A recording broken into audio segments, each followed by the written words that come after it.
La construcción de identidad en la vida de los refugiados, un tema pues que no deja de estar vigente a pesar del paso del tiempo y el paso de la historia, pues seguimos con temas de refugiados en muchos sentidos.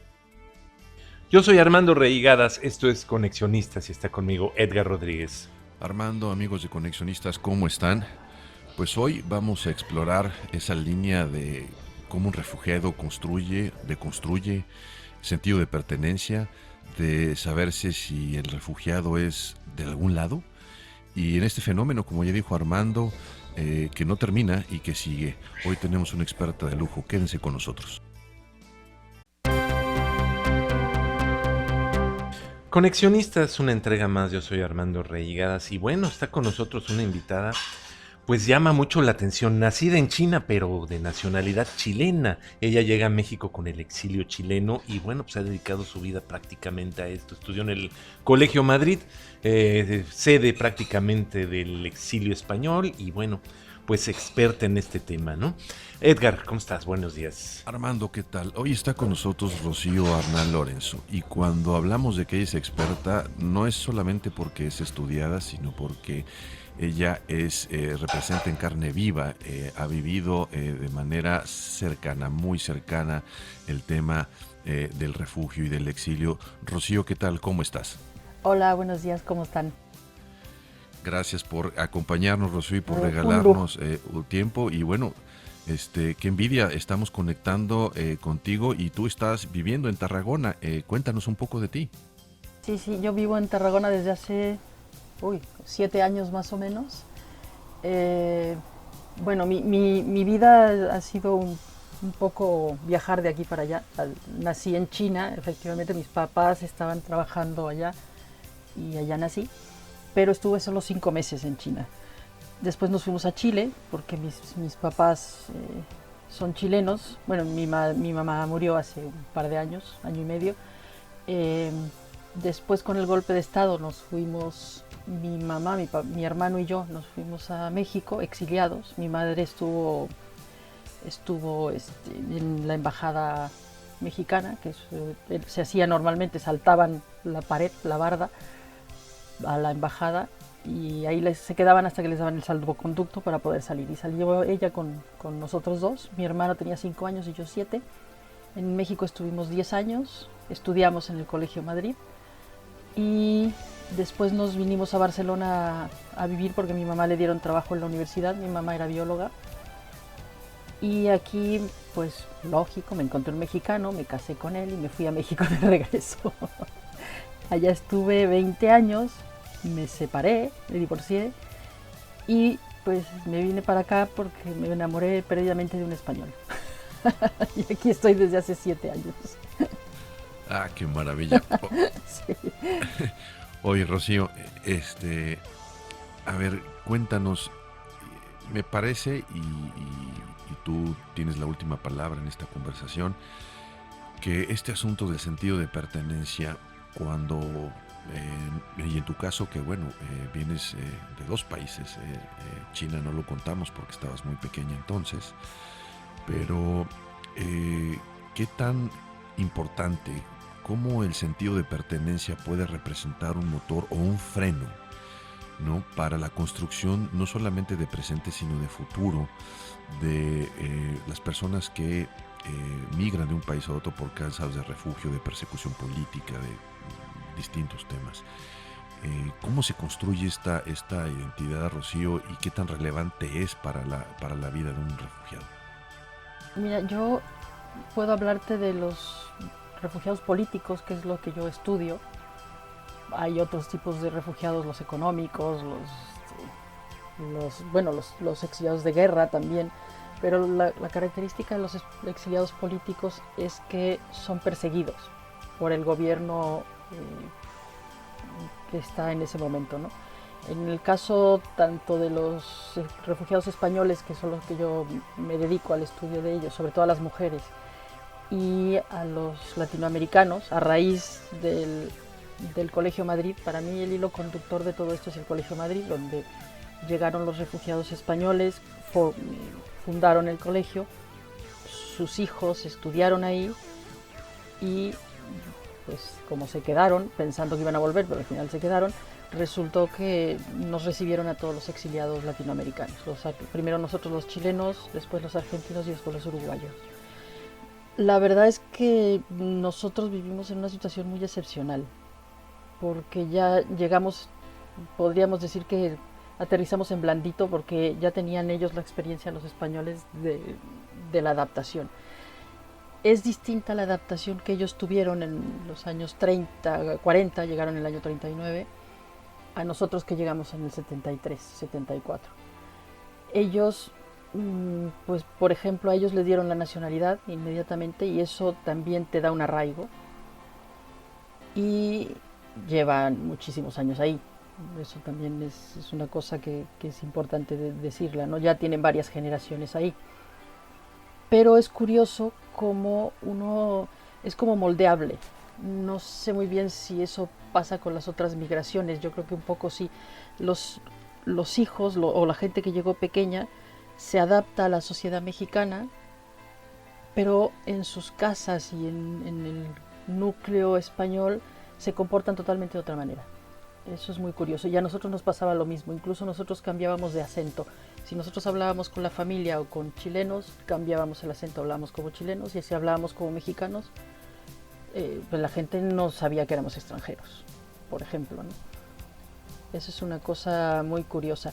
Y la otra cosa, que los que llegamos pequeños, también yo creo que tenemos la facultad de poder sentirte un poco de todas partes.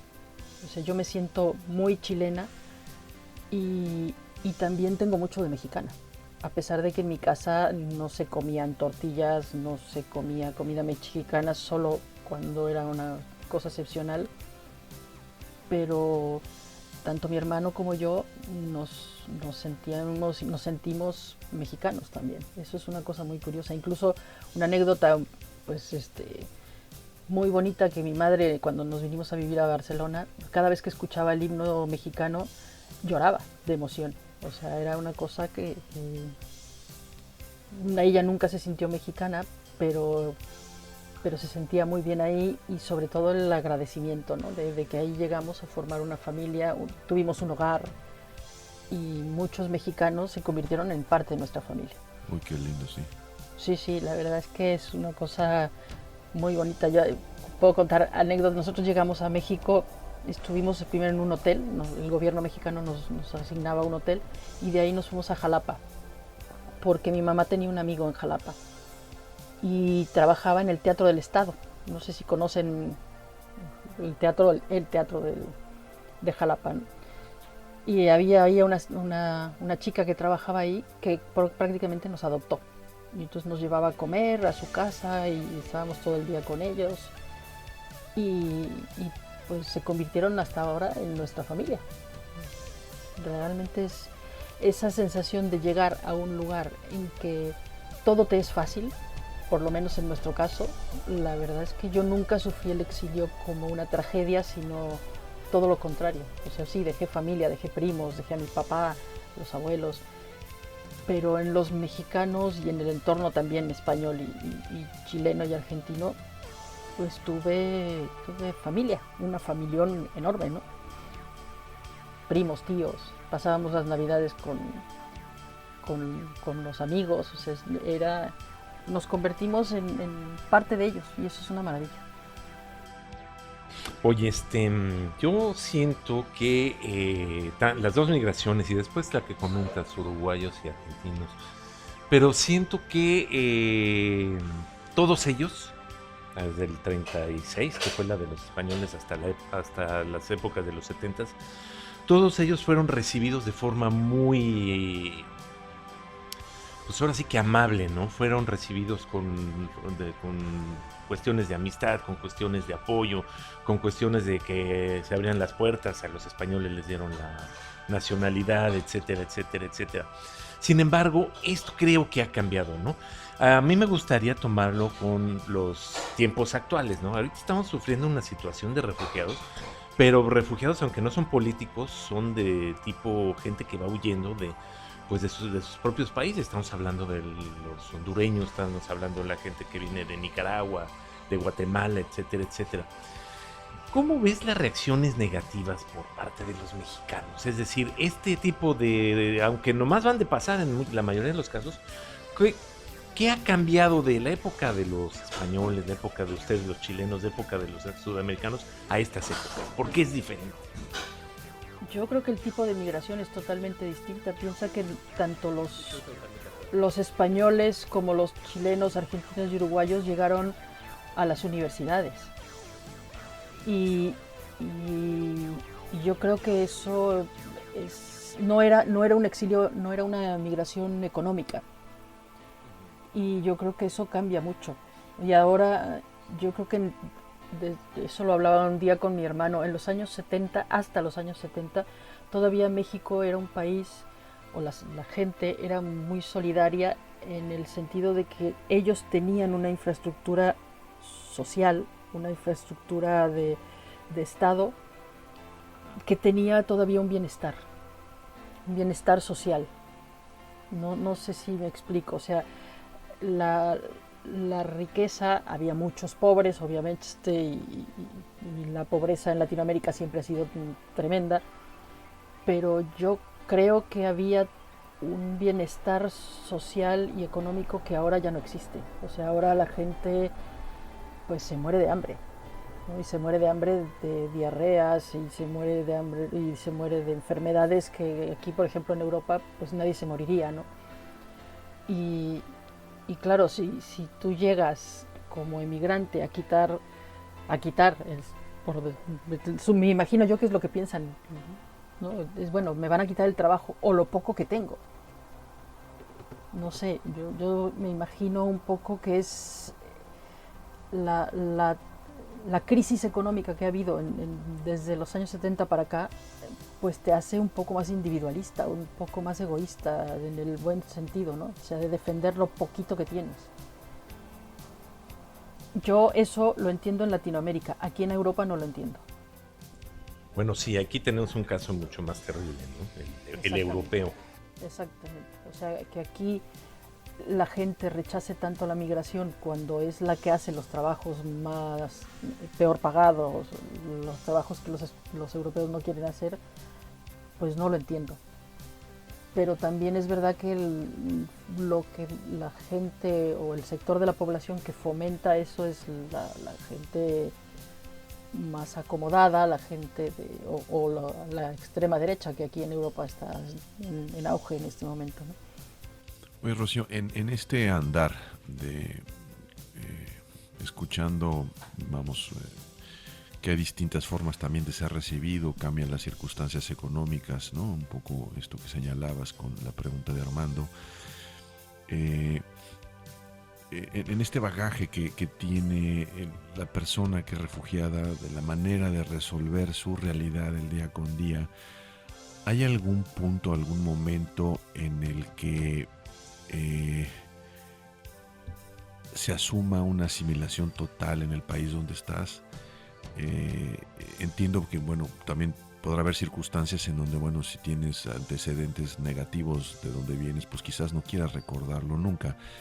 Pero, y lo comento porque muchas de las críticas de la sociedad que recibe a los refugiados es esta queja, ¿no? Bueno, es que quien llega nunca asimila, nunca se parece totalmente a nosotros, como si esa fuera una barrera real o un impedimento real para una integración plena. Yo lo encuentro como un pretexto. Y ante ese pretexto, ante estar luchando constantemente contra eso, ¿hay algún momento en que desde la perspectiva del refugiado eso deje de importar o llegue a no considerarse?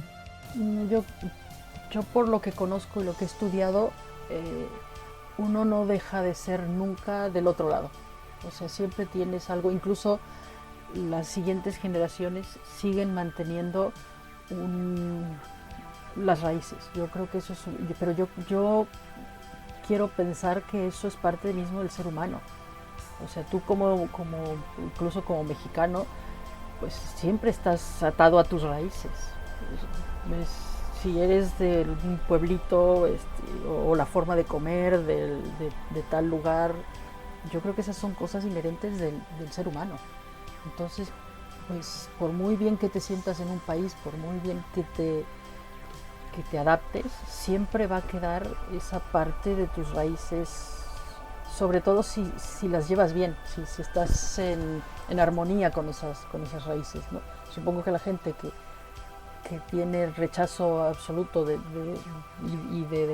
la necesidad de dejar su pasado atrás y cerrar completamente esa puerta, pues sí se deben adaptar totalmente, pero te digo, lo veo con las siguientes generaciones, ¿no? Que la emigración en general es muy endogámica, eso sí, yo creo que en todos los sentidos y todas las migraciones, pero, pero te vas adaptando al final, pues te vives como la sociedad que te recibe. Lo que pasa es que siempre en tu casa vas a mantener unas ciertas diferencias. Yo creo que es así. O sea, yo con mi hijo, porque por ejemplo, a mi hijo yo le hablo como chilena porque es mi lengua materna. Yo cambio el acento, cambio el vocabulario, pero porque así es. Yo me imagino que en Estados Unidos los mexicanos les pasa lo mismo. Sí, sí, sí, es correcto. Pero Sí, yo los creo que vemos aquí, son como camaleónicos, ¿no? exacto. Es un efecto ahí que se genera, sí, absolutamente. Pero es natural y yo no lo veo mal. O sea, pues es como un crisol, ¿no? Vas formándote y tus descendientes pues van siendo más de otras partes, ¿no? Y yo creo que eso, más que ser negativo, es positivo en el sentido de que conoces otras culturas, eres más maleable, más adaptable. Yo lo veo como una virtud, o sea, como una, no sé, algo absolutamente positivo. Pero sí es verdad que eso que genera mucho rechazo en algunos sectores.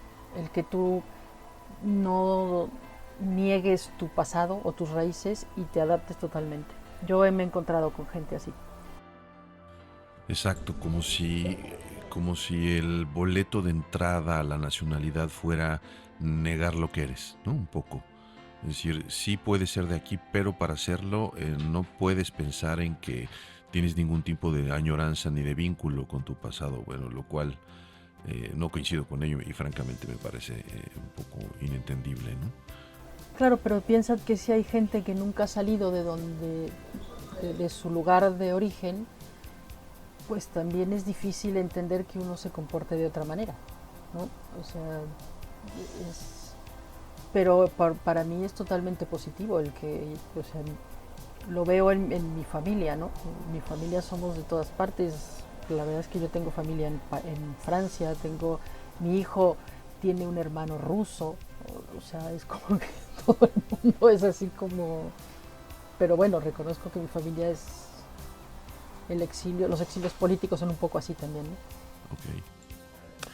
Dijiste algo que me llamó mucho la atención y vaya, es totalmente cierto, ¿no? Lengua materna. Yo le hablo a mis hijos en lengua materna. Y pues me gustaría aquí regresarme a lo que es una de tus pasiones, donde tengo entendido, las mujeres exiliadas en México, sobre todo el exilio español. La función de estas mujeres, de estas madres, de estas esposas, madres de familia, es un catalizador para que para mantener esa tradición, oye, pues no sé, la tradición que teníamos en casa, etcétera, la comida, la bebida, etcétera, o al revés, funcionan también como una forma de decirles a los hijos, bueno, saben que pues estamos aquí, ¿cómo vamos a integrarnos? ¿Cómo vamos a ser parte? ¿Cuál es, cómo trabaja, cómo es este papel de la mujer ante el exilio? Eh, yo creo que es un poco las dos cosas, en el sentido de que en casa se guardan las tradiciones, tanto los españoles, y en este caso las españolas, como las chilenas.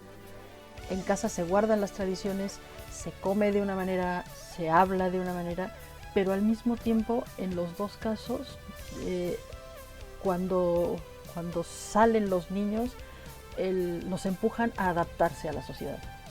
O sea, si tú hablas con las primeras generaciones de nacidos en México, no tienen ningún problema, ellos se sienten absolutamente mexicanos, hablan como mexicanos, incluso en el Colegio Madrid, que era casi un gueto, la verdad es que todo el mundo habla como mexicano, se sienten mexicanos, comen comida mexicana, pero en casa es otra cosa. En casa se guarda las tradiciones y la forma de ser, los valores españoles o chilenos. Pero ellas mismas empujan a que los chicos se socialicen. Es una cosa muy curiosa porque yo creo que en ese sentido las mujeres tenemos la virtud, o no sé si es virtud, no sé si solo las mujeres, pero bueno, es como una necesidad de que los niños se tienen que adaptar a donde están, porque ese va a ser su nuevo hogar. O sea, yo creo que sobre todo los españoles tenían esa diferencia. Los hombres se querían ir, todo el tiempo estaban pensando en que iban a volver, y las mujeres eran más aterrizadas y dicen, no, necesitamos una escuela, necesitamos que los niños estudien aquí, trabajen aquí, se formen aquí y sean parte de la sociedad y le den a la sociedad lo que hemos recibido todos, ¿no? Yo creo que la mujer juega ese doble papel de mantener las tradiciones, pero también de empujar a sus hijos a que se adapten a la sociedad en la que viven. Wow, eso está súper interesante. O sea, no quiero generalizar, pero es pensar en que en este proceso de asimilación no se podría entender sin el papel de la mujer. Sí, claro, sí, porque además, aunque tenían profesión, en el caso de las chilenas encontraron trabajo rápidamente la mayoría, pero las mujeres españolas no, trabajaban ellos y ellas, aunque tenían profesión, las profesoras y muchas universitarias, y había muchas también que eran funcionarias del gobierno de alto nivel, de todas maneras se tuvieron que quedar en la casa por la época en que era, piensa que eran los años 40. Y ellas se quedaban en casa, trabajaban muchas veces en casa, se planchaban, cocinaban para otras personas, pero la necesidad de ellas era que sus hijos salieran de eso, obviamente. Entonces yo creo que sí, es como... Ahora, los hombres pues también jugaron un papel importante, pero yo creo que la mujer en sí es la que mantiene todas las tradiciones, tanto religiosas o no religiosas, las costumbres, la alimentación. O sea, eso es un papel histórico de la mujer, sobre todo en esa época. Ahora que hablas de época, ¿tú crees que en el contexto actual, y bueno, en esto que se está cayendo a pedazos dadas las crisis sanitaria y la económica que viene, ¿tú ves posible que haya otro paréntesis, y permíteme calificarlo así como una especie de migración amable como la que cuentas? Es decir, alguien ya construyó el camino por ustedes, se generaron condiciones, en el país había las posibilidades, en México donde fuese. ¿Tú crees que esto fue más bien una excepción y que ahora los procesos migratorios con estas características de persecución política son cuesta arriba? ¿O crees que existe esa posibilidad? Yo creo que va a ser cada vez más duro, cada vez peor, porque hay una crisis global y yo lo veo un poco aquí. Aquí también se está desmoronando ese bienestar social que había y que todavía tenemos. En realidad, en comparación con Latinoamérica o con África, pues esto realmente es el paraíso.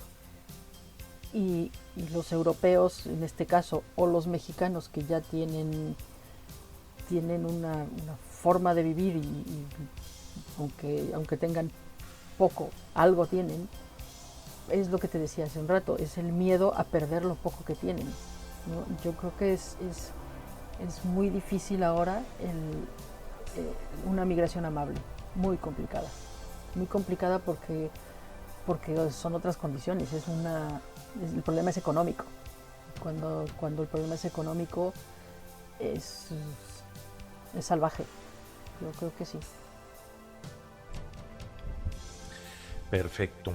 Oye, no soy muy optimista en ese momento. Ahora, quiero pensar que con esta crisis sanitaria, pues los gobiernos se vean en la necesidad de empezar a invertir un poco más en la parte social, pero lo dudo mucho. Claro. Oye, de aquí estoy y es un fenómeno que se ve mucho acá donde estoy y lo que me ha tocado a mí vivir, lo último, vamos a decirlo de alguna forma, ¿no? Toda esta gente que llegó a México, sobre todo los españoles, pues obviamente la gran mayoría se quedó, ¿no? Teníamos aquel chiste que decía que tenían los dedos planitos de tanto pegar en la mesa y decir este año cae Franco, y Franco cayó hasta no sé cuántos años después, vaya, hasta que salió ahí por los pies por delante.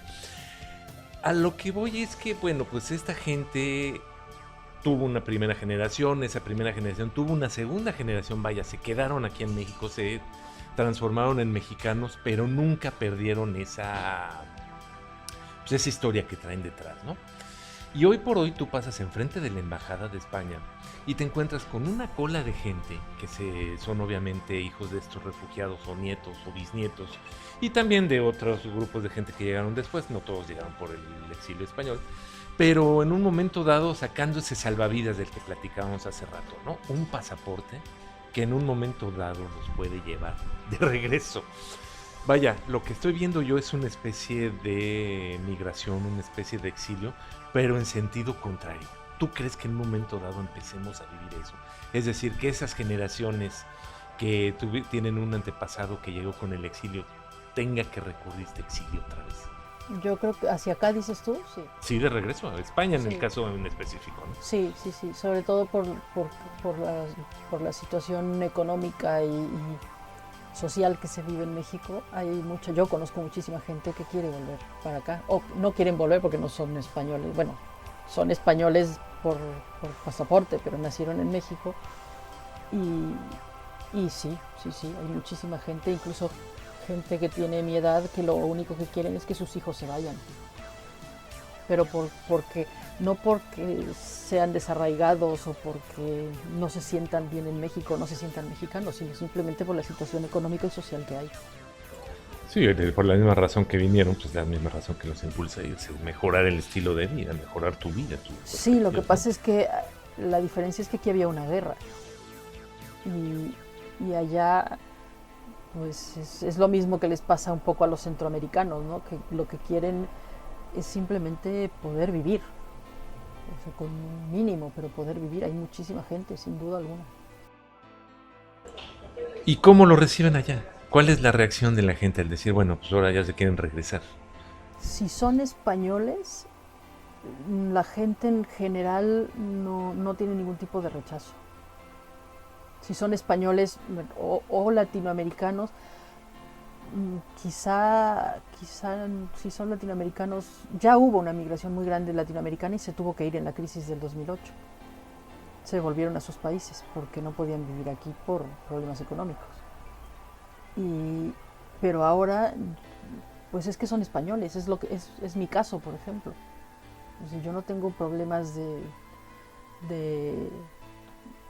residencia, yo soy española desde que tengo 18 años, entonces yo puedo optar a trabajos, tengo las mismas opciones que otro español, y eso el resto de los españoles no te miran mal por eso.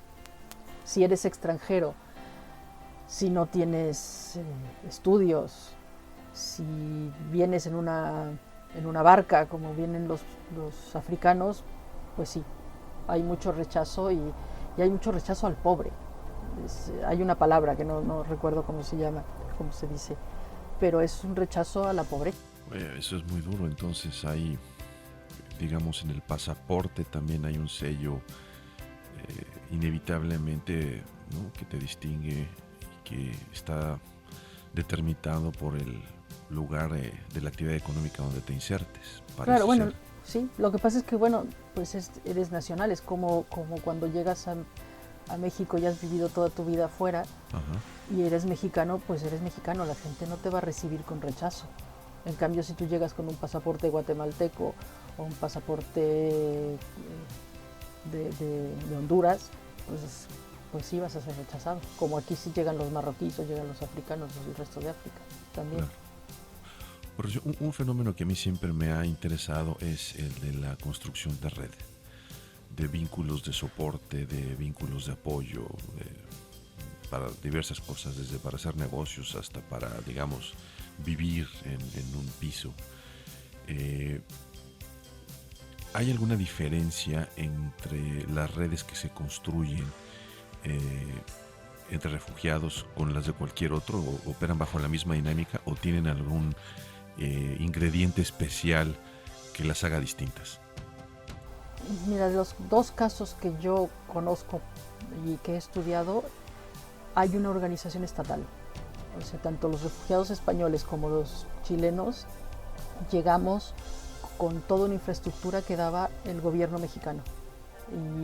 Y eso hace la diferencia totalmente. O sea, piensa que los mexicanos, los españoles llegaron en barcos, pero llegaron a unos edificios en donde vivían ellos, en la calle de López, en el centro. En esa calle, toda la calle vivían refugiados españoles. Además, los que llegaban se iban yendo al centro, porque era donde vivía el resto de los españoles. Y el gobierno ellos tuvieron la ventaja de que el gobierno español también les financiaba un cierto tiempo, ¿no? Y el gobierno mexicano les dio de todo, igual que a nosotros. A nosotros nos dieron edificios, pues había edificios completos en Iztapalapa que el gobierno mexicano les dio a los exiliados chilenos. En mi caso no, porque nos fuimos a Jalapa nosotros, pero les buscó trabajo, les daba una mensualidad mientras les conseguían trabajo. O sea, toda la infraestructura que dio el Estado mexicano ahora no existe. Ahora te lo tienes que arreglar tú solito.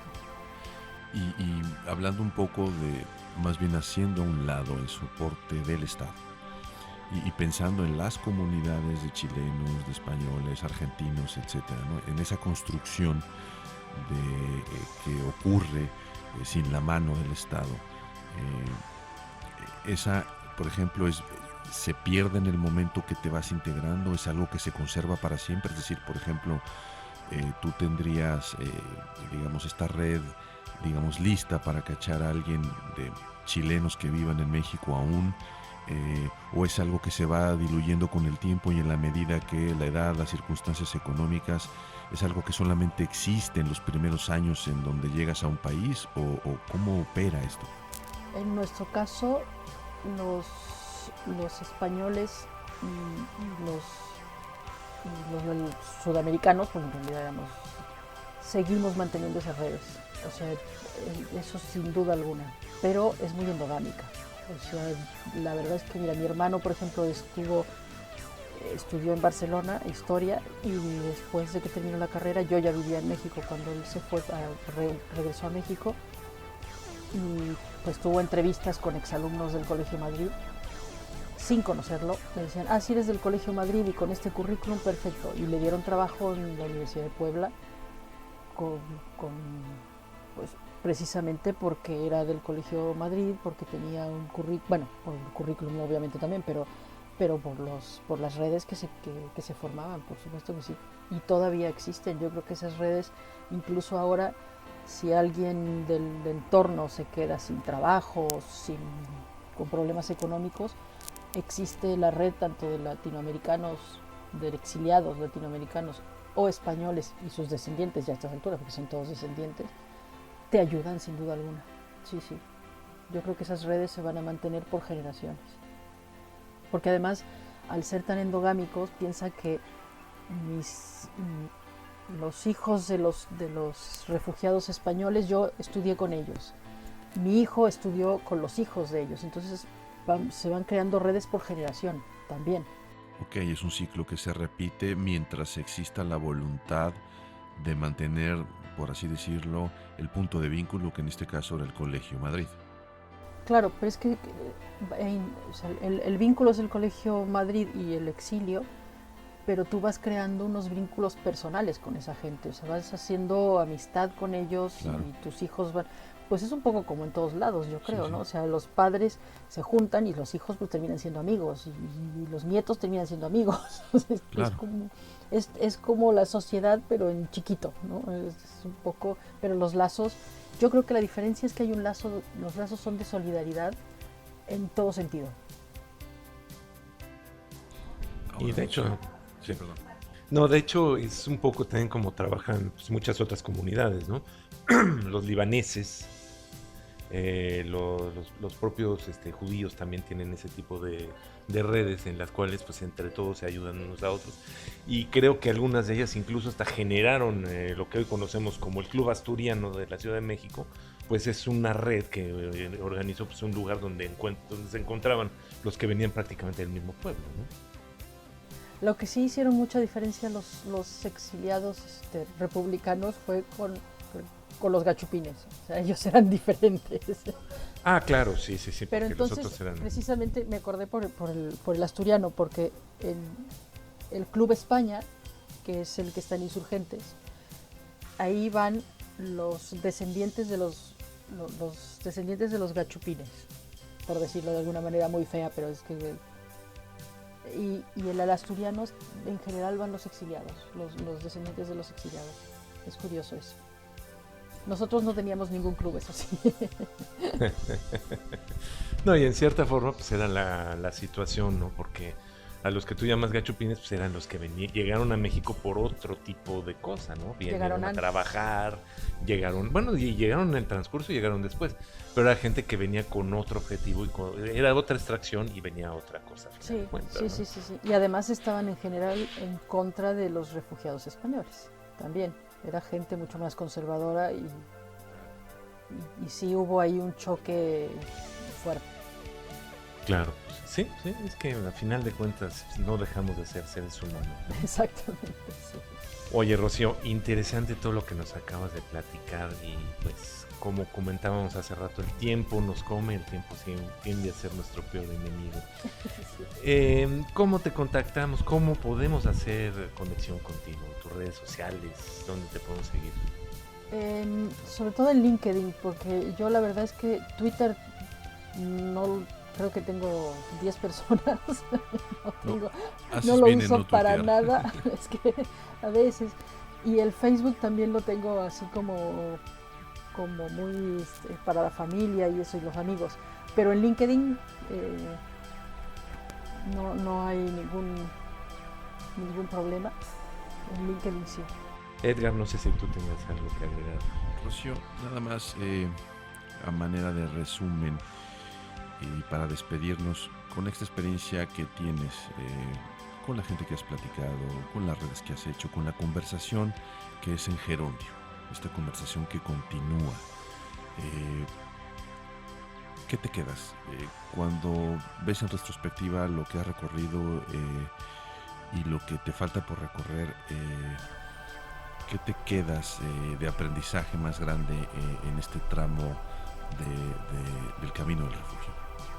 Sin duda alguna, las relaciones de amistad, las relaciones sociales, o sea, los amigos que tengo como no sé, 40 años, 40 y tantos años, que conocí en ese momento y que son lazos para toda la vida. La complicidad que vas creando con cierta gente. Y lo que soy yo como crisol, ¿no? Como un poquito de aquí, un poquito de allá. Ya llevo 7 años aquí y tengo algo de española o seguramente de unas costumbres catalanas. Yo creo que eso es para mí maravilloso. O sea, el poder ser un poquito de todos lados, que en el fondo el exiliado no es de ninguna parte, pero tener un poquito de cada lugar en mi ser, eso sí, y los amigos.